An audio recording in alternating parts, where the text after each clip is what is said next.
Not too long ago, I did a video that looked back at 10 superstars who worked mainly on SmackDown and were likely forgotten about. And in that video, I did say that I would probably do another one of these videos looking at some other names who I didn't talk about in the last video. And so, I decided to comply with that and look at another 10 likely forgotten names of the WWE. Now, unlike the first time where I looked at those who only appeared on SmackDown, I'm going to look at 10 different names regardless of whichever brand or show that they worked on this time around, and it won't just be looking at those who only appeared on TV for less than a year. For those who haven't seen the 10 likely forgotten superstars of SmackDown video that I did, the names that I looked at in that video were Gunnar Scott, Kazani, Kenzo Suzuki, Mordecai, Zach Gowen, Sylvester Takai, Luther Reigns, Eric Escobar, the Gemini, and Jesus. And as with the last video, this upload is not about taking jabs at any of the names that will be mentioned and saying that they were all destined to fail from the very beginning. This is just to look back at them and if, in my own opinion, they could have been more successful in WWE.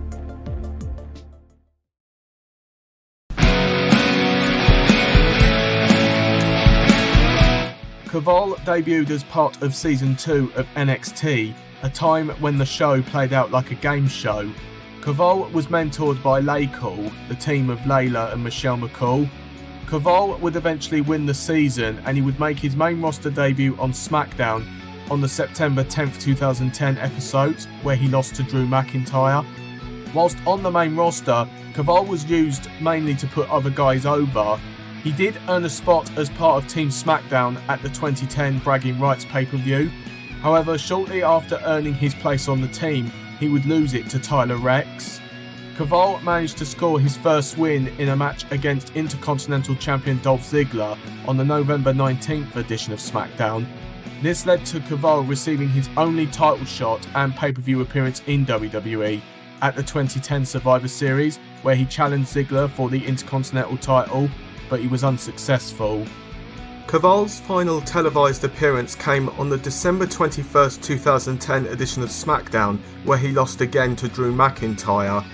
And just days later, Kaval would end up getting released from his contract. His tenure on the main roster appeared to have suffered due to a lack of meaningful storylines and direction. There has been speculation that his attitude off-screen was bad, and that may have been a reason for why Kaval was pretty much a jobber on the main roster. He definitely had talent, I will not deny that, and he would have been a good fit in the Cruiserweight division had he been kept in WWE even longer.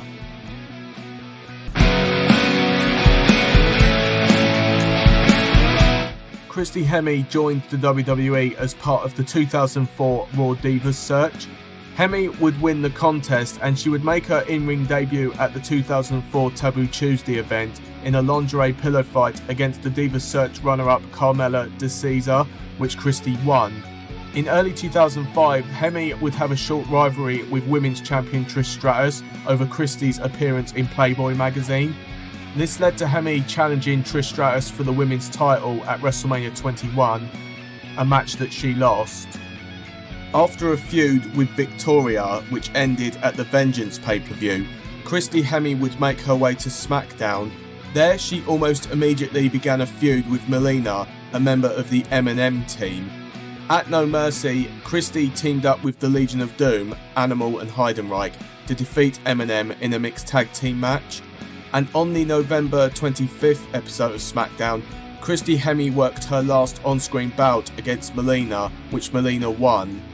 Hemme would end up being sent to Ohio Valley Wrestling, but about a week later, Christy Hemme would get released from her contract.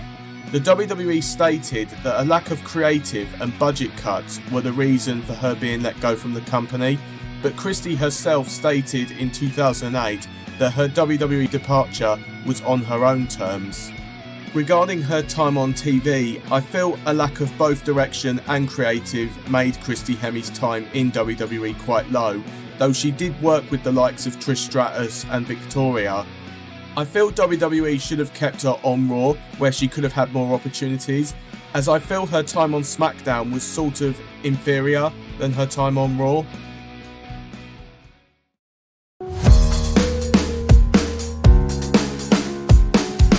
Nathan Jones signed in 2002, and he was originally going to be portrayed as a character similar to that of the Hannibal Lecter character from the movie Silence of the Lambs, but instead that would get scrapped and he would get placed in a storyline where he would be a protege of The Undertaker, who was feuding with the duo of The Big Show and A-Train.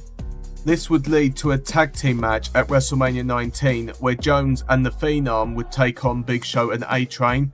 But on the Sunday Night Heat before the pay-per-view, Jones was taken out backstage by his WrestleMania opponent, forcing Undertaker to go it alone in a handicap match. Nathan Jones did come down towards the end of the match to assist Undertaker in picking up the win. Nathan would eventually make his televised debut on the April 10th, 2003 episode of SmackDown, where he was victorious against Bill DeMott, and on the following week, Jones would defeat Nunzio in under a minute, and following that, Jones would end up heading to OVW to improve on his craft. He would re-emerge as a heel in November 2003, where he was associated with SmackDown General Manager Paul Heyman. Nathan Jones would work matches against the likes of Chris Benoit and Kurt Angle. He would end up being part of Brock Lesnar's team at the Survivor Series, alongside The Big Show, Matt Morgan, A-Train and Lesnar himself. Probably the biggest Survivor Series team I've ever seen, if I'm honest. Jones would get eliminated by Kurt Angle after submitting to the ankle lock in the match. Jones worked his last match in WWE against Shannon Moore on SmackDown's November 27th, 2003 episode, which Nathan won. About 2 weeks later, Nathan Jones would quit the WWE due to the company's severe travelling schedules. Going over Nathan Jones' tenure in WWE, I really did struggle to see him as a true big man in the ring. While he did get to work alongside all-stars of the ring such as The Undertaker, Chris Benoit and Kurt Angle, that still didn't make him superior, but like everyone who steps in the ring, he did at least try.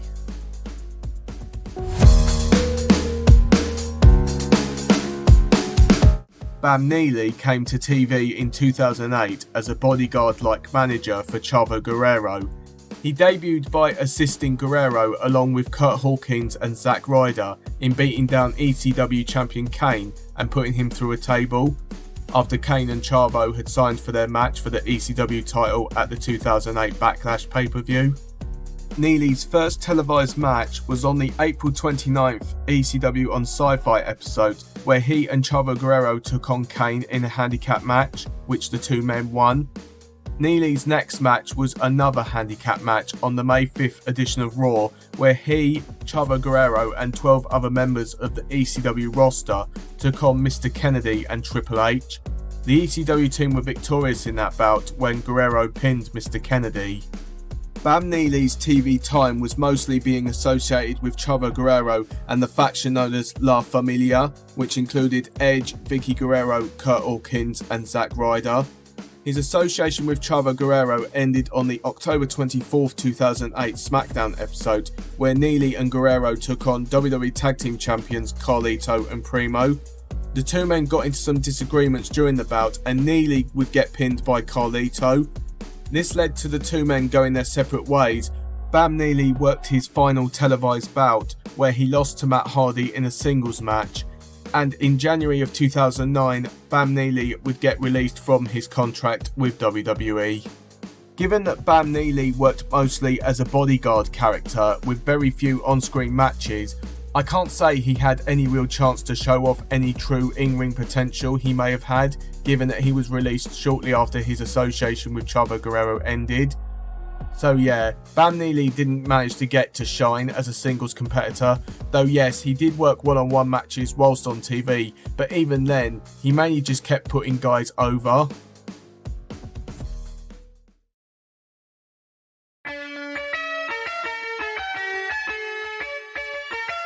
Manu made his debut at the 2008 Unforgiven pay-per-view, where he sided with Cody Rhodes and Ted DiBiase, who had just defeated Crime Time to retain the World Tag Team titles. Later in the show, Randy Orton confronted Rhodes and DiBiase, who then introduced their associate as Manu, who is the son of Arthur of the Wild Samoans Tag Team. The next night on Raw, Manu made his in-ring debut in a 6-man tag match with Cody Rhodes and Ted DiBiase, where they were victorious against a team of Kofi Kingston and Crime Time. Manu was alright in his debut, I will say. Randy Orton then started to form the Legacy faction with Rhodes, Manu and DiBiase, which was the only storyline Manu took part in during his televised run. During all this, Manu mainly worked tag team matches with his Legacy buddies. His first televised singles match took place on the November 17th, 2008 edition of Raw, where he lost to Dave Bautista. Manu never once got a match on pay-per-view. He did appear accompanying Cody Rhodes or Randy Orton at pay-per-views. Manu's final match on TV was on the December 29th, 2008 episode of Raw, where he lost to Matt Hardy. And the following week on Raw, Manu was kicked out of the Legacy faction due to Orton being annoyed that Manu lost his match to Matt Hardy the week before.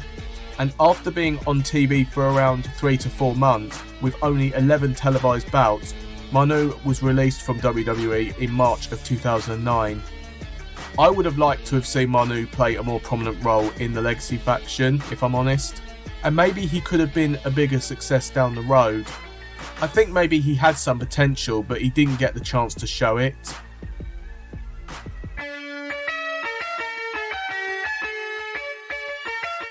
Heidenreich initially signed with WWE in 2001, but he was released 2 years later. He was re-signed a short while afterwards and made his televised debut in October 2003 as part of the Raw brand. His debut saw him team up with the Hurricane, where they were victorious against La Resistance. Heidenreich would go on a bit of an undefeated streak for the next 2 months, where the streak ended on the Sunday Night Heat that aired before the 2003 Armageddon pay-per-view, where he lost to Rico. During his time on Raw, Heidenreich mainly worked televised bouts on Sunday Night Heat, with a few matches on Raw as well.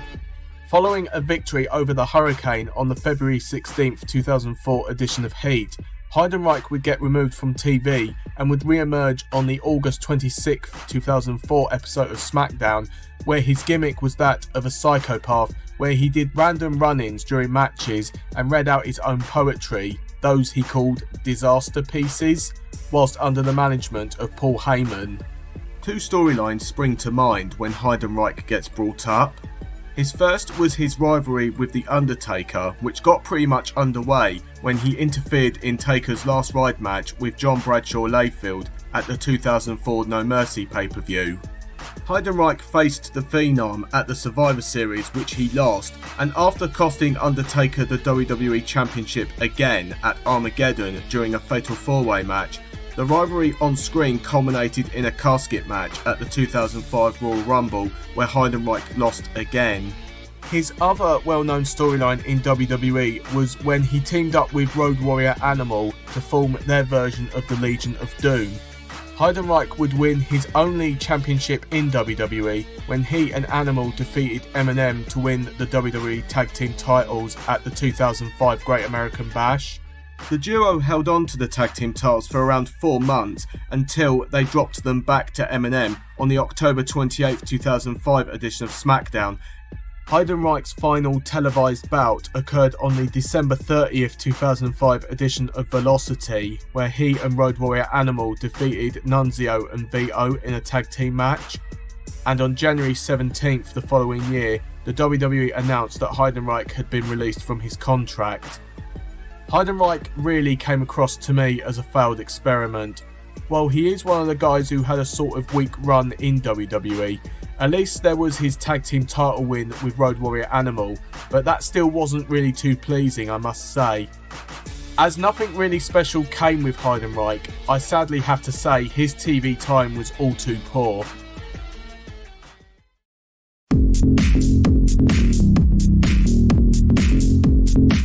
Shaniqua arrived into WWE in 2002 as a contestant for the Tough Enough show. She would end up being a co-winner of the programme alongside Jackie Gaydar, also known in WWE as Miss Jackie. Her first match was against Ivory, which ended in a no contest. Initially, Shaniqua competed under her real name, Linda Miles, but I'm just going to keep referring to her as Shaniqua here. Her more proper debut happened on the June 8, 2002 edition of Velocity against Ivory again. Ivory was victorious in this bout after Miss Jackie turned on Shaniqua. Following this, Shaniqua worked 2 televised tag team matches where she teamed up with Trish Stratus to defeat Miss Jackie, who teamed up with Ivory on an episode of SmackDown, and then on an episode of Raw, Stratus and Shaniqua were victorious again against Miss Jackie, who teamed up with Molly Holly that time. Shaniqua would disappear from TV and returned on the June 30th, 2003 episode of SmackDown, where she became the valet of the Basham brothers. It was here she adopted the name Shaniqua. Shaniqua would only work 3 televised bouts whilst on the Blue brand. She had a match against Dawn Marie in September of 2003, which ended in a no contest. 1 week later, she was victorious in a handicap match against Tori Wilson and Nydia, and her final on-screen bout was at the 2004 No Way Out pay-per-view, where she teamed up with the Basham brothers in a handicap match against Scotty 2 Hotty and Rikishi for the WWE Tag Team titles. Rikishi and Scotty 2 Hotty won the match, and afterwards Shaniqua would end up getting removed from TV and sent back to Ohio Valley Wrestling, the WWE's development program. She was eventually released in November 2004. Shaniqua, I feel, could have been a strong force of dominance in the women's division. Her TV time was during a period of when the women's division wasn't as huge as it is today. With a bit more in-ring work and some storylines, Shaniqua, I think, could have had an interesting tenure in WWE.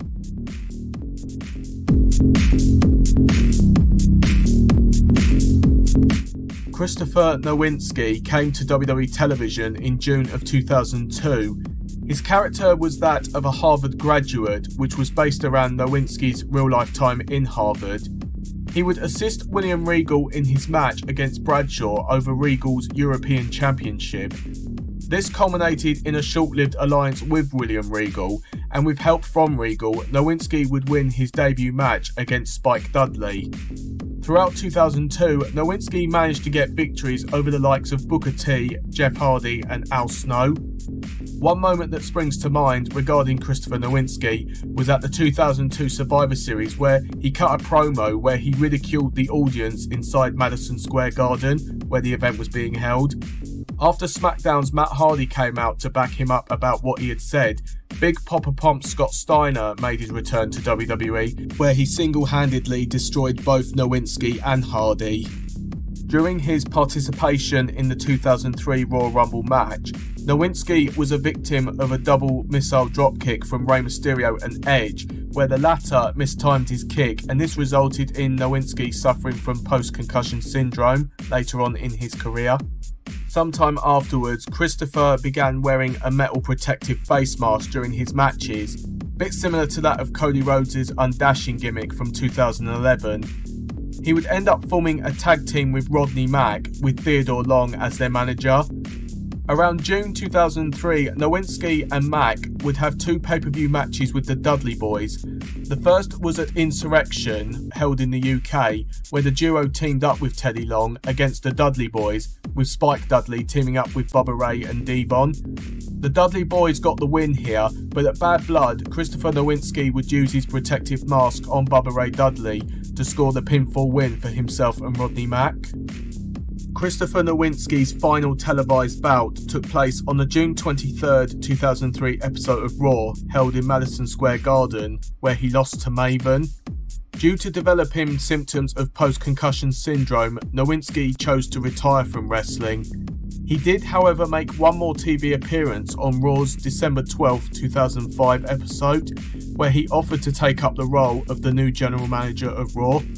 After leaving wrestling, Christopher Nowinski became a neuroscientist in research on concussions. Nowinski maybe could have been a successful mid-carder. If he hadn't developed his concussion-related condition, then who knows if he would have still been wrestling even to this very day.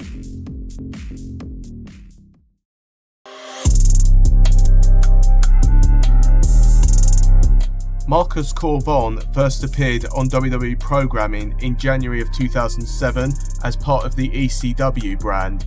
He debuted on the January 16th episode of ECW against Cassidy Riley, and just 1 week after he debuted, Marcus would become part of the New Breed faction alongside Kevin Thorne, Matt Striker and the leader Elijah Burke. This was the only real storyline that Marcus was involved in during his entire televised WWE run. Marcus Corvon's time on TV lasted for around 6 months, where again he was mostly involved in the New Breed. He and the faction mainly feuded with the ECW originals, consisting of Rob Van Dam, Sabu, The Sandman and Tommy Dreamer. Following tag team victories alongside Kevin Thorne on weekly shows, the New Breed squared off at WrestleMania 23 against the ECW originals. Marcus Corvon and his team came up short at Mania 23, though on the episode of ECW following Mania, the team managed to beat the ECW originals in an Extreme Rules tag team rematch. After both Matt Striker and Kevin Thorne left the group, Marcus Corvon continued to team up with Elijah Burke, and Corvon's final televised match was on the June 19th edition of ECW on Sci-Fi, when Marcus lost a tournament semi-final match to CM Punk, where the winner would go on to challenge for the vacant ECW title at the Vengeance Night of Champions pay-per-view. After a 3-month absence from television, Marcus Corvon would eventually be let go from WWE, and Corvon eventually retired from professional wrestling following his WWE departure. I have no idea what the plans were for Marcus Corvon for the future in WWE. Maybe there were plans to have him eventually win the ECW Championship later in 2007 or down the road, but his release obviously prevented that from possibly happening.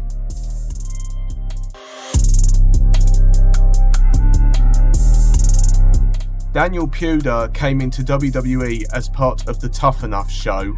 He made televised appearances on episodes of SmackDown in late 2004 during the Tough Enough competition, which also included the likes of Ryback, Mitch, who was a member of the Spirit Squad, and The Miz, who would finish runner-up in the Tough Enough competition. An infamous moment regarding Daniel Puder occurred on the November 4th edition of SmackDown, where he, along with the other finalists, were challenged by Kurt Angle to a squat thrust competition. Following that, Angle challenged Puder to a challenge, and Daniel, who had a background in mixed martial arts, got Angle in an arm lock. When Puder was on his back, with Kurt still in the lock, Angle went for a pin, and one of the referees counted quickly to 3, though Puder's shoulders weren't quite down fully. Daniel claimed that he would have snapped Kurt's arm had the referee not ended things, and would have made the Olympic gold medalist tap on national TV. Dave Meltzer of the Wrestling Observer stated that the reason the referee counted quickly to end things was because the reality was that Kurt Angle would have likely ended up in surgery had he been kept in the lock even longer. Angle was no doubt angry with Puder's actions, which could have led to him getting injured. 1 month later, Daniel Puder and The Miz competed at the 2004 Armageddon pay-per-view in a Dixie dogfight, which was an amateur boxing match of sorts that went for 3 one-minute rounds. Puder would be victorious in this contest, and on the following episode of SmackDown, Daniel Puder was declared the winner of the Tough Enough contest and earned himself a contract to become part of the main roster. Despite winning, Daniel Puder didn't last that long on television. Following his Tough Enough win, he had no televised matches, and he only worked 2 bouts at house shows where he beat Hardcore Holly on both those occasions. His final on-screen match was the 2005 Royal Rumble. He entered at number 3 and he grabbed a microphone where he talked for some time, and when he finished, he got ganged up on by the first 2 entrants, Eddie Guerrero and Chris Benoit. When Hardcore Holly came out at number 4, he joined in on the beatdown of Puder until he tossed him over the top rope. Following his Rumble appearance, Daniel Puder would get sent to OVW to improve his ring skills, but was let go in September 2005 as part of a cost-cutting measure. I don't actually know if I can say that Daniel Puder had potential for the future had he stayed in WWE for years upon years. What do you guys think? Do you yourself believe Puder could have been more successful in WWE? our look at 10 more likely forgotten names in WWE has come to a finish. If there is any names that spring to mind that didn't get mentioned in either this video or the first one, then please do mention them in the comments, and if there's enough names to go around, then I'd be happy to do more of these videos looking back at names that are likely forgotten in the WWE. I hope you had a good time looking back at those in this upload, and I hope it did bring back any memories that you may have had whenever these guys were on your television screens. Again, if you would like to have more of these videos of forgotten names in WWE, then please do submit names that have not been mentioned yet, and if there's 10 or so that get brought up that I've not talked about yet, then we'll have another one of these videos to have for the channel. Thanks as always for watching.